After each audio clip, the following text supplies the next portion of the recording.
Hello, my dear students. It's Dr. Yogesh Kumar Tiwari. It's my second lecture. In previous lecture, we came to know so many very interesting things about rasa and rasa theory. It was just an introductory lecture. So I hope you must have enjoyed. You must have come across for first time the very typical term like vibhavas, anubhavas, anisthai bhavas, sanchari bhavas. These terms coming from the Sanskrit language. Though although they are very difficult to be kept in the tongues because our tongues are not accustomed to speak them, but as the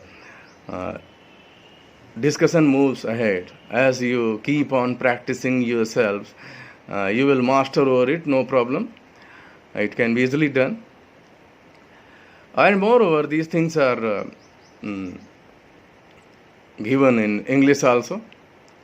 So just as you take a great enjoyment in either watching any movie or any drama or among your circle, so many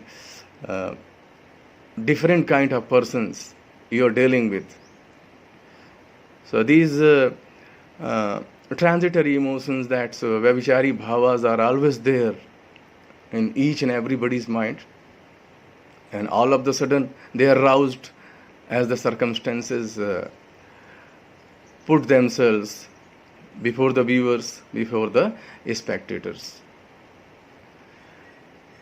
So you have to understand these three terms very carefully.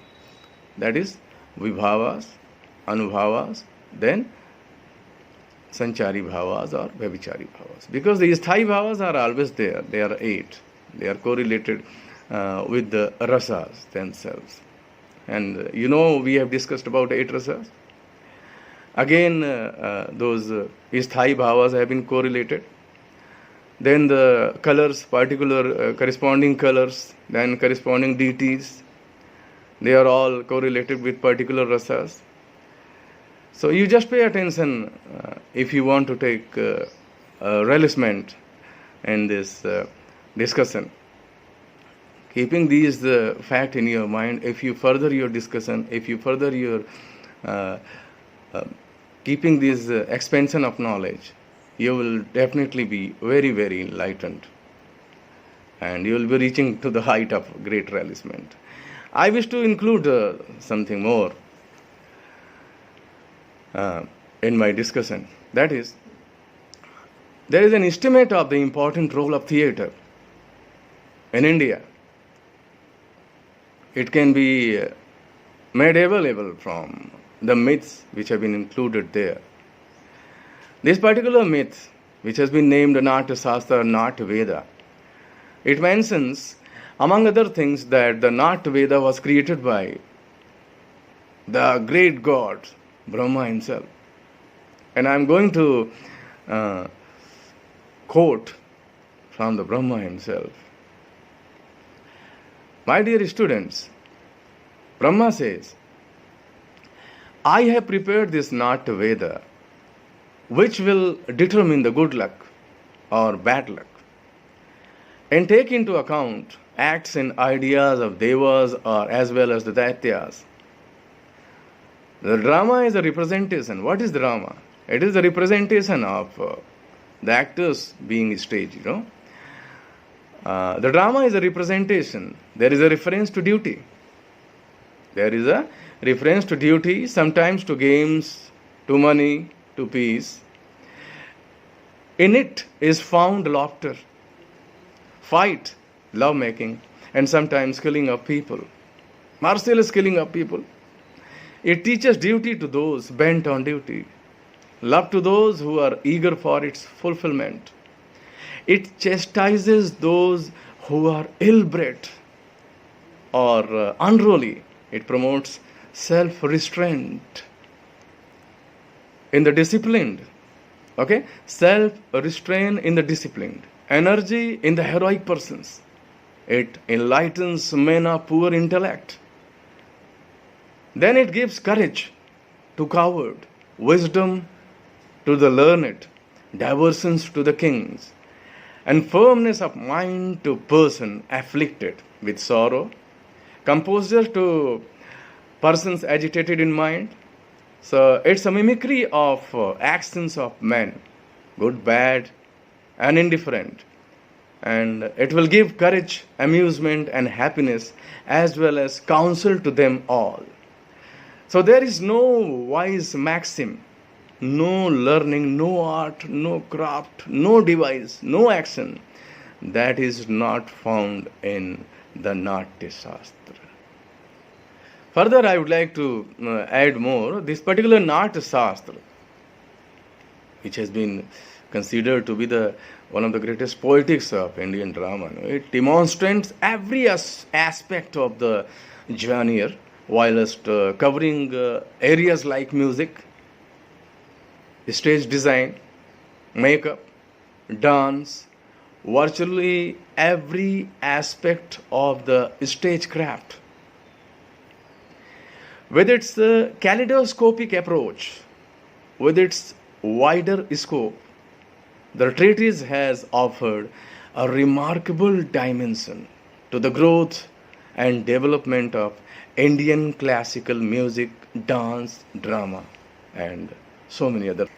I'm going to reiterate that Sanskrit sloka, although I'm very much poor in Sanskrit language, you just listen to it. I'm trying.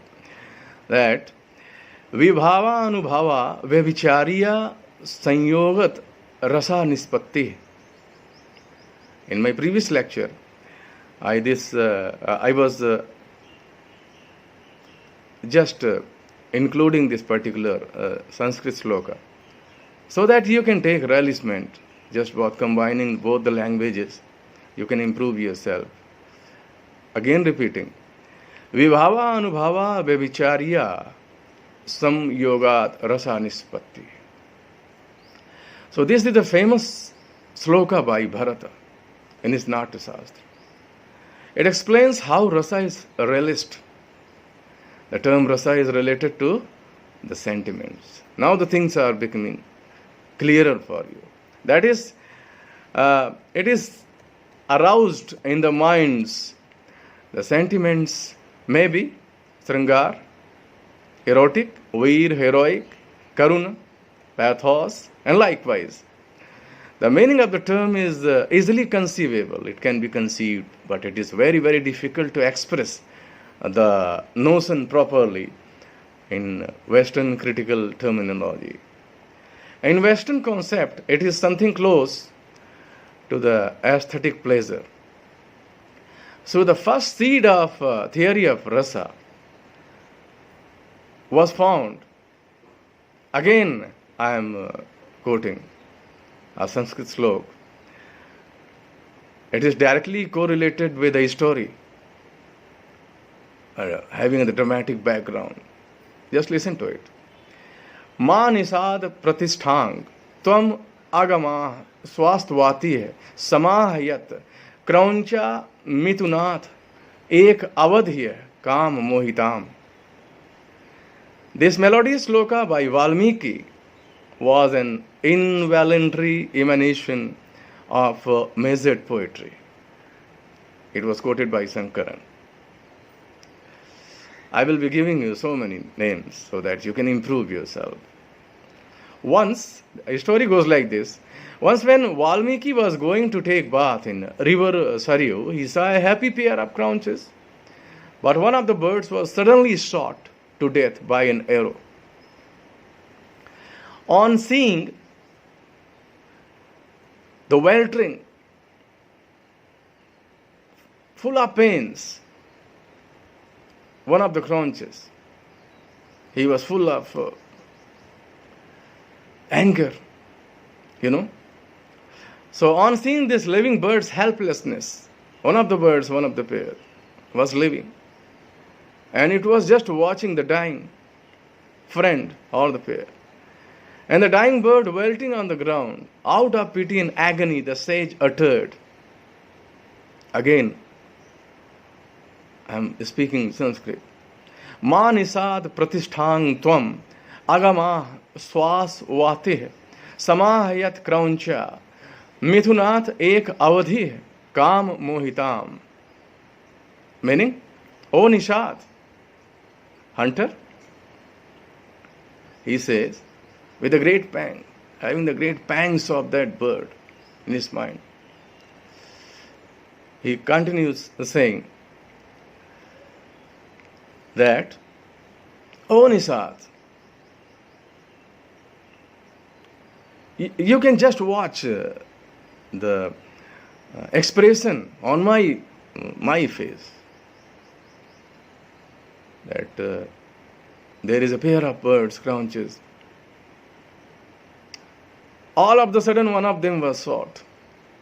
How will you feel? Your whole existence would be filled with karuna, the pathos. And your facial expression tells each and everything.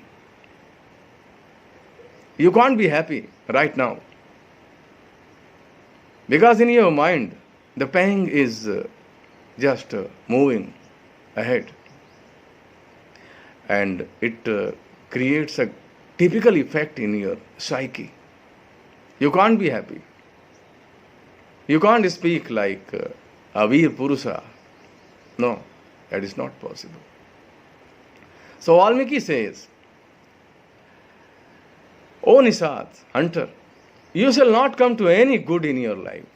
I am just giving the English version of that sloka. For you killed one of the pair of loving creatures. This sloka occurs in Bal Kanda of Ramayana also, when Maharshi Valmiki utters these words, sloka, extemporaneously. So rasa has its existence in the Vedas and Upanishad, but with a different meaning. In the Rig Veda, rasa means somaras. Somaras, or the juice of some plant. Okay? It denotes water, milk, flavor in the earlier mandalas. In Atharva Veda, it is the sap of grain. During the Upanishadic period, rasa meant essence, meaning power, excellence.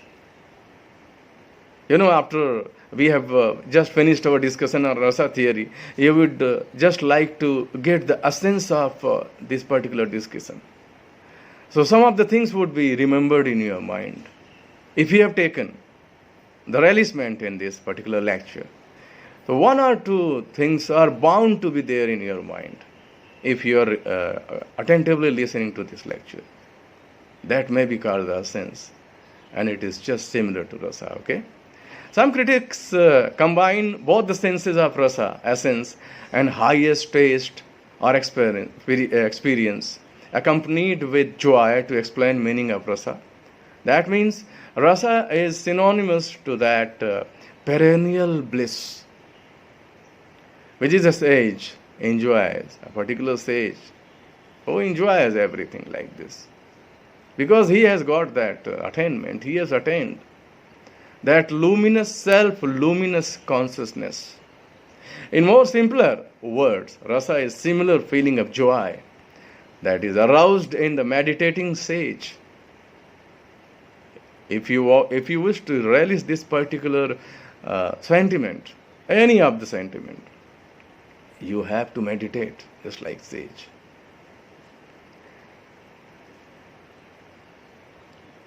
The sage perceives intuitively the highest truth in his meditation, and applied it to that. That is called aesthetic pleasure, which the cultured spectators with responsive hearts enjoy when he loses himself completely in the characters, situations, and incidents of a play represented by highly talented actors. So the feelings of spectators are just mixed with that particular person who is just playing the role of a particular person on the stage. So both these two different entities become the one. Then that particular height of realization is reached. It is the rasa is the total transference of the person's emotions, or you can say the personal emotions of the spectator to the emotions created by art. Thus, the earliest rasas theory from Somaras, inclusion of Somaras, it is one of the meanings. The Aryans drink to the Brahma, the yogis, Koslas, Sandalis, Watts, and many other scholars have given their own meaning of rasa. Some of them are of the opinion that it is just like Somaras. But Bharata is the earliest propounder of the rasa school. For Bharata, the aesthetic principle of a work of art was nothing beyond rasa.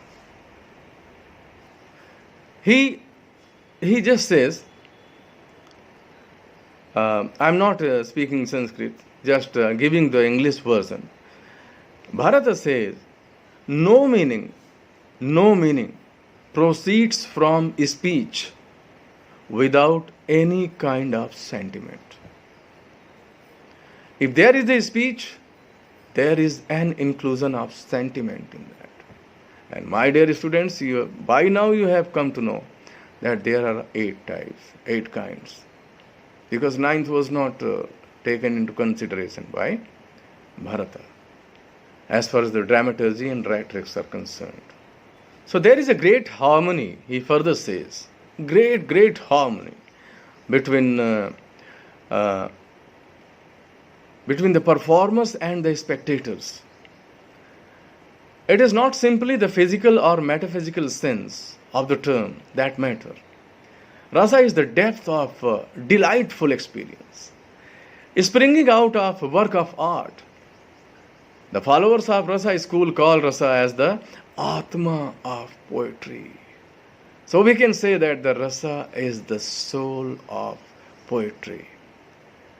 And there is no denying the fact that all the dramatic performances, in particular earlier days, were written, or their dialogues were written in a poetic form.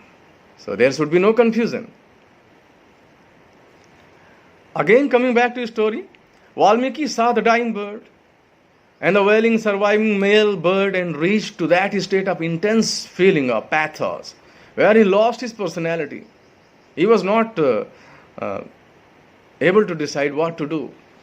So this extreme experience of pathos that overpowered him translated itself spontaneously into the form of the sloka.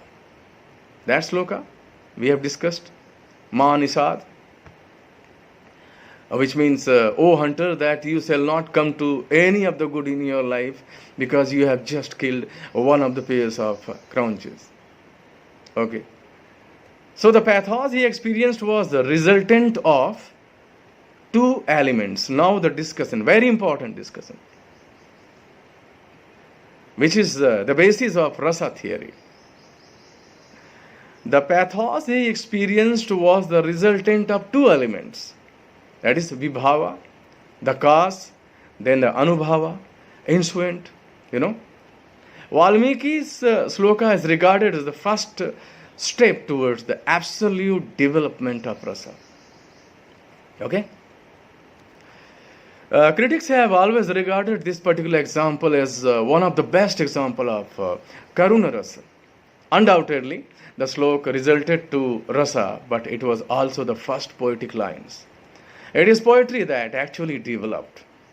For the emergence of rasa, the gap was great. It is only with Bharata's Natya Shastra that the doctrine of rasa first emerged in its systematic shape.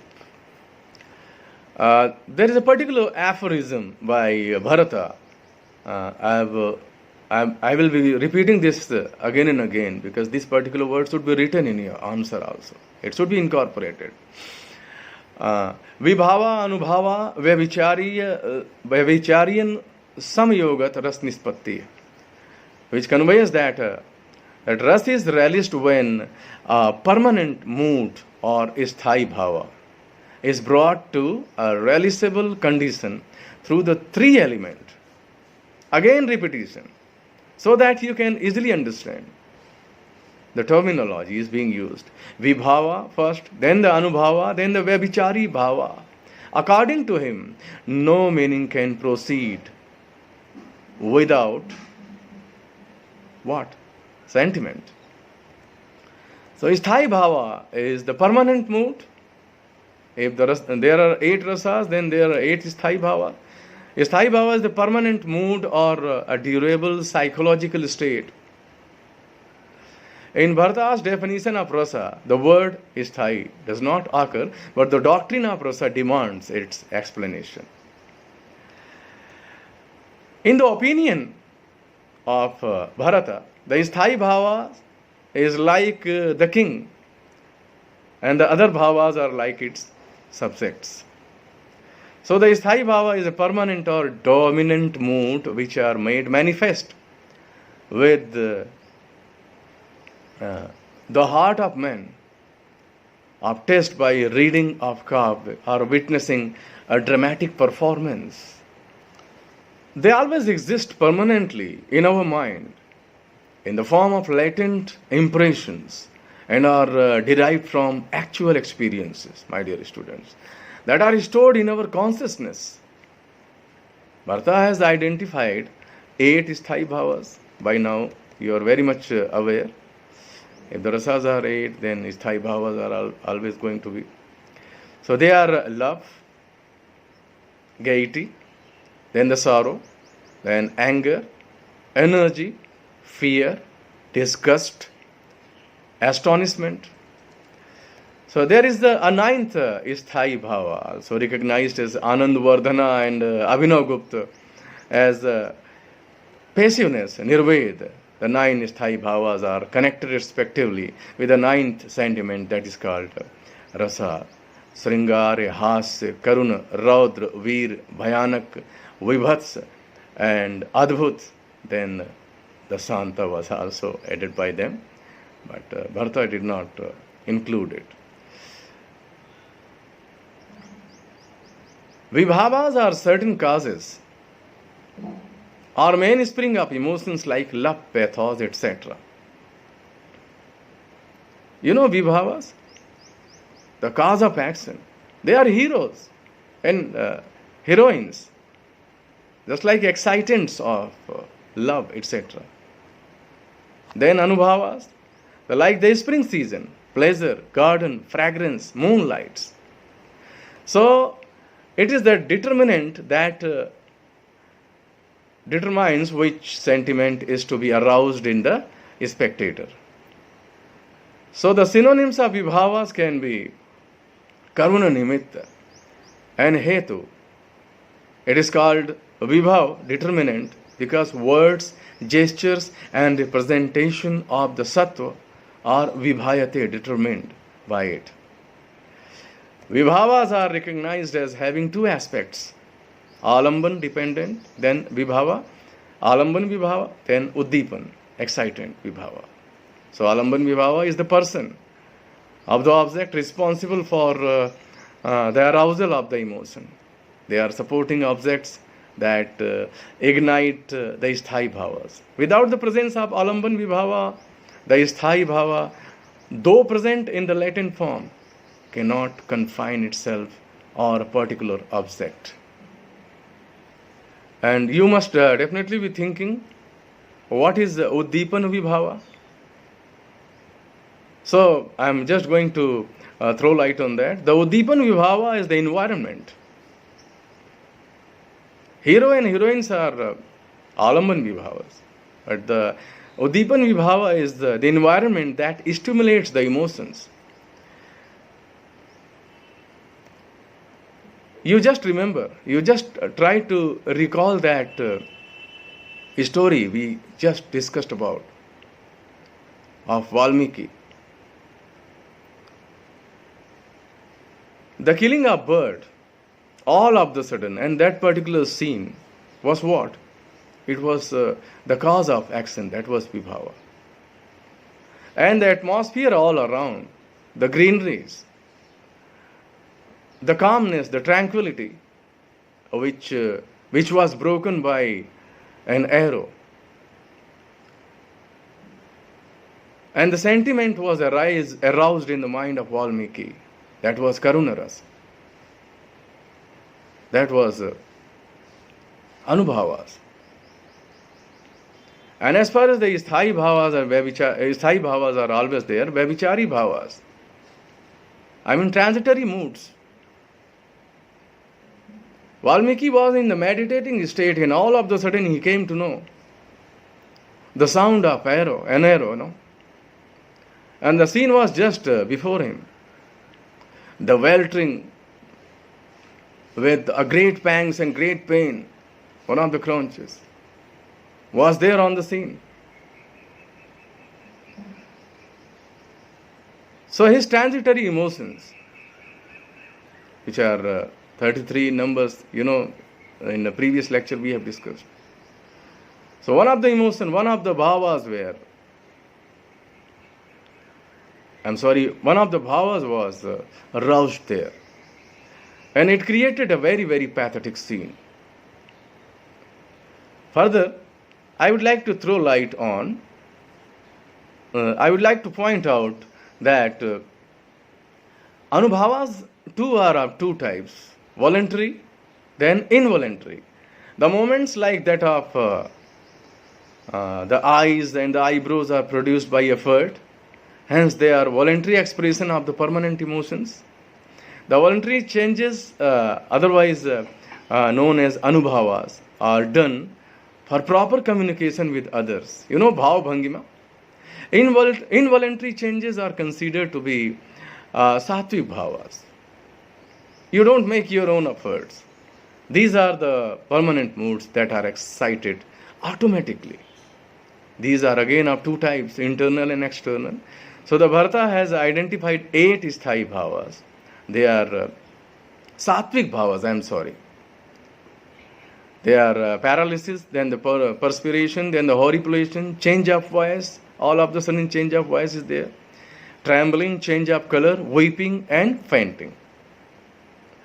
So the Vyabhichari Bhavas are transitory or evanescent emotions that tend only to develop the main sentiment, such as anxiety, anger, etc. Okay? So thus, Vyabhicharya means that those that move in relation to sentiments towards different kinds of objects. It is the strengthening aspect of Sthai Bhavas. The Vibhava, Anubhava and Vyabhichari Bhava blend harmoniously. When there is a great harmony, when there is a great, I would say, the literary tranquility, a great mixture, a very, very spiritual mixture in between. The combination of Vibhavas, Anubhavas and Vyabhichari Bhava, when they blend harmoniously to arouse in the audience the thrilling climax of emotion, that is called rasa. When they are combined together and a unified whole, when you are not able to detect which one is Anubhava, which one is Vibhavas, and what are the types. Just like so many spices are mixed together. If you particularly taste one by one so many ingredients, then you won't be able to relish it. When so many spices are mixed together, a typically new kind of taste is created. And that moment, you start relishing in that particular food. In the same way, it is just similar in the literature also. When the Vibhavas, Anubhavas, and Sanchari, Vyabhichari Bhavas, don't get yourself confused. Vyabhichari Bhavas, transitory moods, or Sanchari Bhavas, both are approximately same. But the Sthai Bhavas should be correlated with the rasa, 8 types. So please don't get confused, because these terms are a little bit confusing. So One of the critics has rightly says that the object of all kinds of kavya is to give aesthetic pleasure, technically called rasa, which is brought about by vibhavas or the causes of action or emotions, and anubhavas, the external signs or effect signs, signs, of effects of emotions. We thus see that the Bharata has referred to three kinds of psychological state, that is durable psychological state, then the complementary psychological state, and sattvic state. In total, these psychological states are of 49 types, 8 durable psychological state, 33 complementary psychological state, and 8 sattvic states. Just remember this. The example from Kalidasa's plays can be also cited. Sakuntala explains how rasa is realist. So, skilled actors, they just represent a nicest combination of vibhavas, anubhavas, and vyabhichari bhavas. And they just represent these bhavas in such a masterly manner that the spectators, who is already having so many bhavas in his mind, he is ready his sentiments to be aroused by that particular scene which is to be staged upon. When these three are mixed together, rasa is created. That is called the great height of realism.